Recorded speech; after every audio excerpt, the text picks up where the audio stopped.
ခင်ဗျာ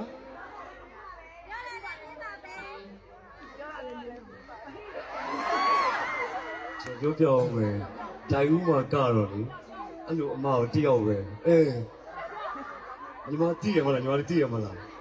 ကလေးကိုဘာမီတို့တိုက်ပြီးပွဲလာကြည့်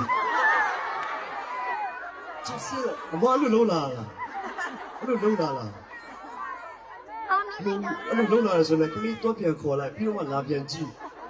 ဟိုကျွန်တော်ကအမှုတွဲနဲ့ပါလို့နော်ဘောလုံးမလုံးနဲ့လေဒါကကလေးလုံးတဲ့နေရာလေ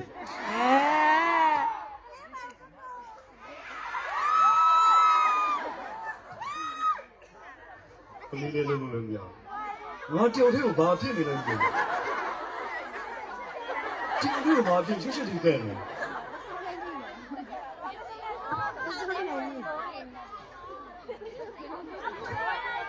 哦，不想念没得。